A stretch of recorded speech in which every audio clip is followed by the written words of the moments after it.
Eu salvo os irmãos com a paz do Senhor Jesus. Vamos dar início a mais uma escola dominical neste domingo, para a honra e glória do Senhor Jesus. A palavra do Senhor diz que crescei na graça e no conhecimento de Deus. Nesse momento eu convido você que está na sua casa, está assistindo através do canal da igreja, do YouTube, Instagram, a curvar a vossa cabeça e fazer uma oração ao Paracleto. Amantíssimo Deus e eterno Pai, Pai do nosso Senhor e Salvador Jesus Cristo, nós queremos te agradecer pela noite que passou e pelo dia de hoje. Senhor, fala conosco pelo poder que há no nome de Jesus, e aquele que crê diga amém. Querido, durante todo esse trimestre nós estamos estudando a lição Ser um verdadeiro cristão. E a lição que nós vamos estar abordando neste domingo é a lição de número 8 e tem como título o fruto espiritual.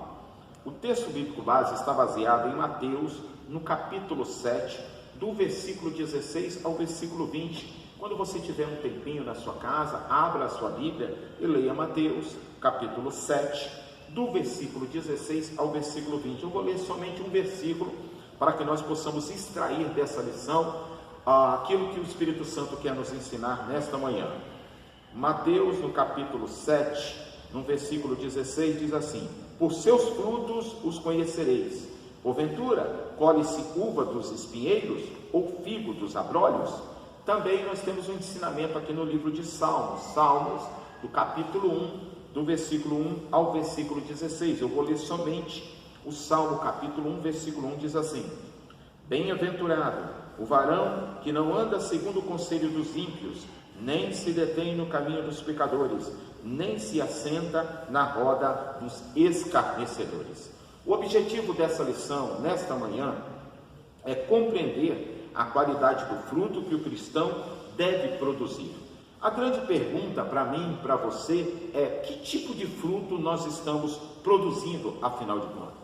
Nós vamos ver dentro dessa lição, em ser um verdadeiro cristão, e a lição número 8 está abordando, tem como título o fruto espiritual.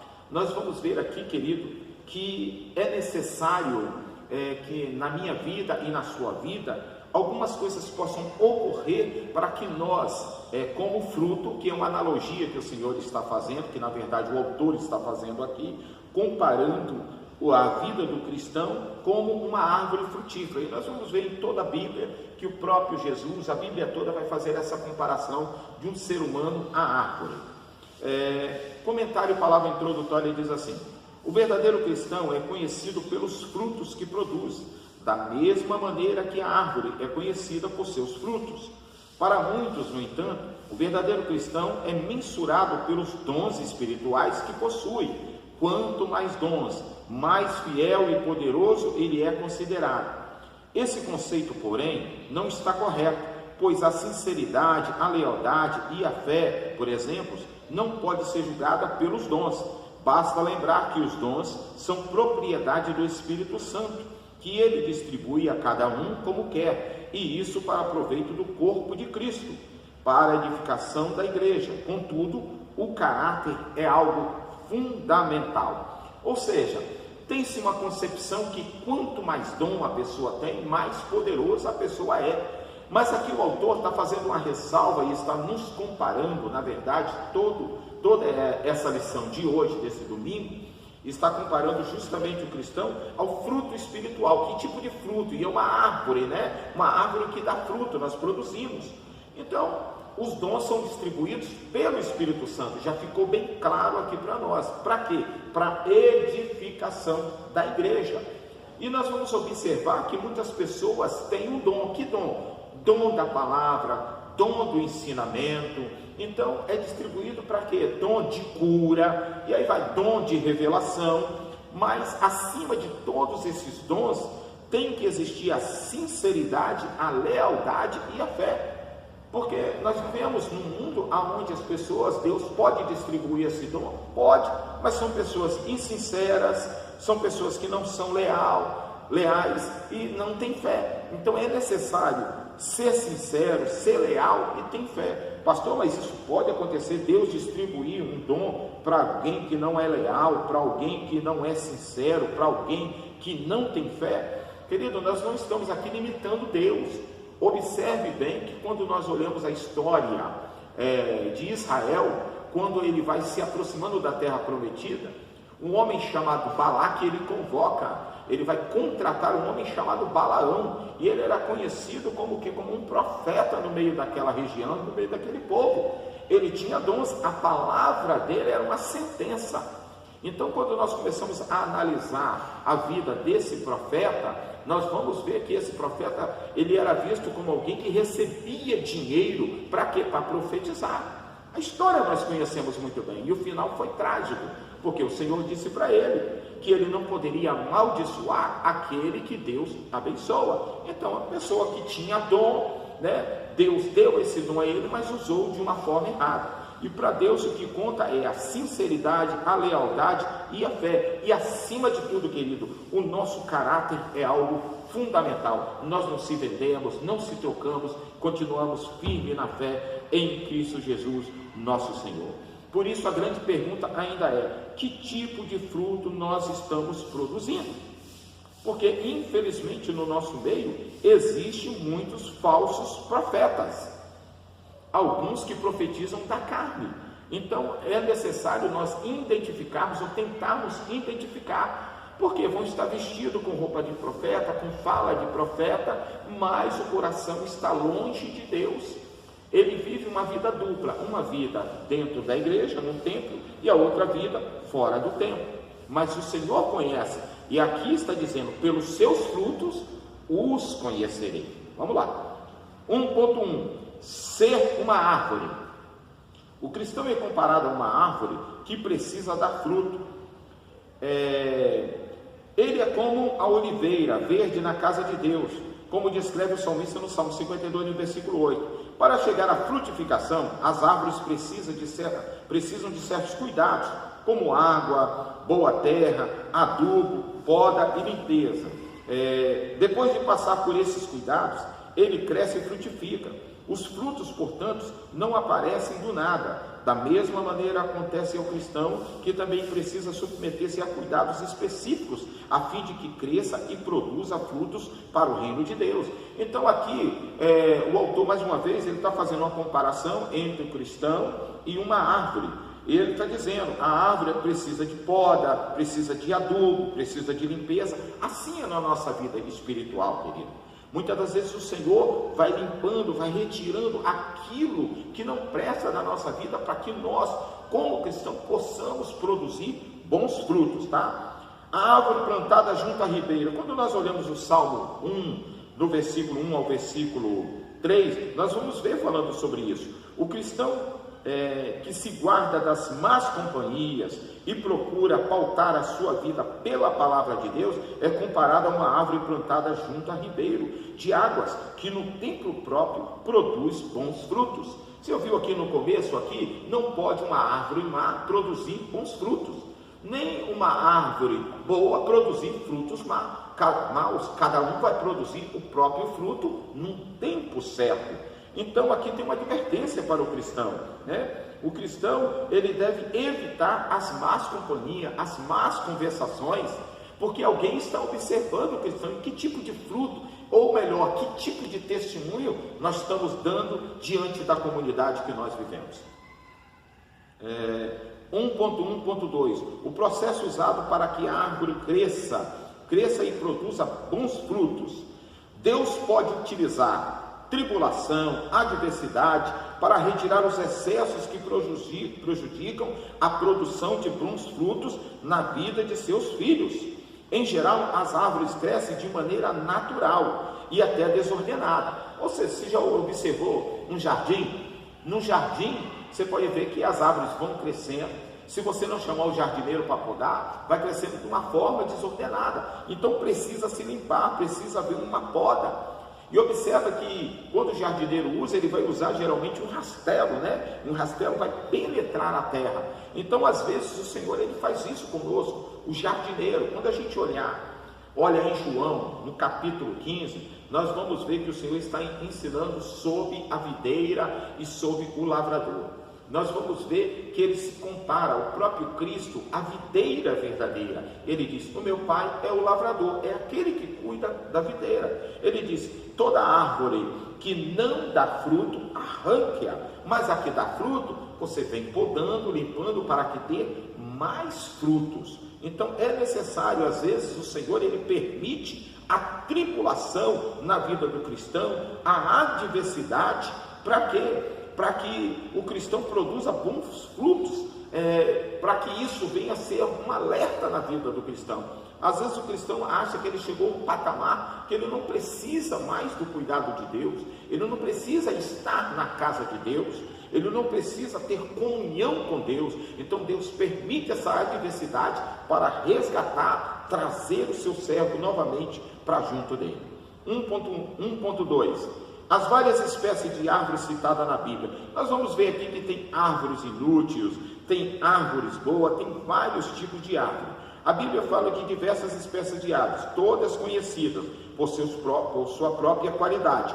Umas são mais florescentes, como as amendoeiras, outras exalam mais perfume, como o aloés e o cipreste e a murta, né? Outras são mais fortes, frondosas, como o carvalho e também como o cedro. Então existe todo tipo de árvore, assim é no meio cristão. Existem vários tipos de servo. Aquele servo que é bom e aquele servo que é inútil. O servo inútil, existe também as árvores de má qualidade. O espinheiro é um exemplo disso, pois as pessoas não podem abrigar-se em sua sombra. Na Bíblia está registrado que um mau rei foi comparado a um espinheiro, inclusive Abimeleque, na verdade, ele matou os seus irmãos, que era filho de Jeroboão. Então ele destruiu, matou, e ele é comparado como um espinheiro que reinou. Ele matou os seus irmãos para poder reinar no lugar dos seus irmãos. Então nós vemos isso, tanta diversidade no nosso meio, tanta luta por inveja, por cargo, por posição. Nós devemos ser uma boa árvore que possamos dar fruto ao Senhor nosso Deus, produzir no reino de Deus. E a qualidade do fruto, nós seremos conhecidos pelos nossos frutos. Diz aqui, Jesus fez uma comparação interessante quando disse: porventura colhem-se figo dos abrolhos? Mesmo sendo as flores dos abrolhos muito parecidas com as da figueira, é importante que se faça, é impossível que se faça confusão entre uma árvore e uma erva daninha. O que ele está dizendo aqui? Que as árvores são parecidas, esses frutos. Ele faz essa comparação aqui entre a figueira, né, e justamente entre o espinheiro, entre os abrolhos. A folha parece igual, mas os frutos são diferentes. Então nós vamos ver no meio da igreja, nós estamos tratando da igreja, todos vestidos de crente, todos com Bíblia, mas existe a diferença. Qual é a diferença que nós vamos ver? Através do caráter cristão, através da fé e principalmente através do fruto que nós estamos produzindo. O Senhor vai nos identificar. O fruto é algo prazeroso, né? O crente tem de produzir coisas que lhe agradam, satisfaçam, coisas boas à vista, mas isso não será unicamente para ele, mas deve também alcançar as demais pessoas. As ações e atitudes do cristão devem propiciar alegria ao esposo, à esposa, à família, aos vizinhos, ao patrão, aos colegas de trabalho, aos empregados, à igreja, enfim, para todos em seu redor. Nós vamos fazer uma comparação aqui do cristão com a palmeira. A palmeira, ela produz de 100 a 200 anos. Eu gostaria de ler, tem algo aqui interessante para nós, o Salmo 92, eu vou abrir aqui rapidamente, o Salmo 92, Salmo de número 92, no versículo 12 ao versículo 14, diz assim o Salmo 92, no versículo 12 até o 14, o justo florescerá como a palmeira, crescerá como o cedro no Líbano, os que estão plantados na casa do Senhor, florescerão nos átrios do nosso Deus, na velhice ainda darão frutos, serão viçosos e florescentes. Observe aqui o que o salmista está dizendo aqui, que aqueles que são plantados na casa do Senhor, ou seja, edificados na palavra do Senhor, mesmo na velhice, querido, ainda darão fruto. Procura se nós temos os anciões na casa do Senhor que ainda permanecem firmes na fé. Só há uma forma da árvore crescer e dar fruto. Primeira coisa, tem que se cuidar do terreno. cuidou do terreno, a árvore é plantada, ela é adubada e é colocado água na medida certa. Então essa água, depois que as raízes ficam bem firmes, ela começa a extrair a água que é colocada sobre ela. Então só existe uma forma de nós extrairmos, de ficarmos firmes, é através da palavra de Deus, irmão. Não tem outra forma. Você tem que estar junto com o Senhor, interagindo com o Senhor, crendo nas promessas do Senhor, estudando essa palavra, meditando essa palavra. Por isso que está escrito no livro de Josué: medita nessa palavra de dia e de noite, para que se conduza. Não tem outra forma do cristão ser vitorioso, a não ser através da palavra do Senhor nosso Deus. Querido, esta foi a lição que o Senhor trouxe para nós nesta manhã, esse ensinamento, essa comparação, de nós sermos comparados com uma árvore frutífera, né? Existem aquelas árvores que não dão fruto, mas existe aquela árvore que dá fruto. Durante todo esse mês de outubro, nós estamos orando e jejuando pelas nossas igrejas e congregações, e principalmente pelas nossas crianças e pelos nossos jovens. Nesse momento eu quero convidar você a colocar a sua mão no coração, ou levantar a mão no céu. Nós vamos estar entregando o nosso propósito pessoal diante de Deus. Pai Santo, Pai querido, Pai amado, nós queremos te agradecer por esta lição nesta manhã, te agradecer pela presença da tua igreja, Senhor meu Deus. Senhor, te agradecer por tudo que o Senhor tem feito, por tudo que o Senhor fará. Receba essa pequena oferta de amor como um cheiro suave diante das suas narinas. É o que nós te pedimos e te agradecemos, em nome de Jesus. Todos digam amém. Estaremos também agora fazendo uma oração pela arca. Eu gostaria que você aí da sua casa estendesse as mãos em direção a essa arca de madeira, que representa a presença do Senhor nosso Deus no meio do seu povo. As pessoas, querido, muitos colocaram aqui, já receberam a sua vitória, mas tem pessoas que estão aguardando a sua vitória específica, e nós queremos que antes do final do ano, Deus é poderoso para nos dar a vitória. Por isso vamos orar com fé. Pai Santo, Pai querido, aqui está essa caixa de madeira representando a sua presença. Senhor, foi depositado o pedido crendo no teu nome. Senhor, eu faço a oração de Abraão. Se tiver um justo, Senhor, que estiver orando comigo nesta manhã e crendo na tua palavra, Senhor meu Deus, me conceda o seu desejo. Sei com a tua igreja, em nome de Jesus, todos digam amém. Querido, hoje à noite nós teremos o nosso culto presencial e também o nosso culto online. Eu gostaria de pedir a você que convide mais uma pessoa, compartilhe, para que essa vida possa ser alcançada. Convide alguém para estar conosco no templo, para ouvir a palavra de Deus. Que Deus em Cristo Jesus continue abençoando a vida de cada irmão, e aquilo que eu não pude falar para você ou ensinar, que o Espírito Santo possa falar mais profundo no seu coração. Que o grande amor de Deus, a graça do nosso Senhor e Salvador Jesus Cristo e as consolações do Espírito Santo estejam com todos que aguardam a breve volta de Jesus. Digam todos amém. Vão na força do Senhor.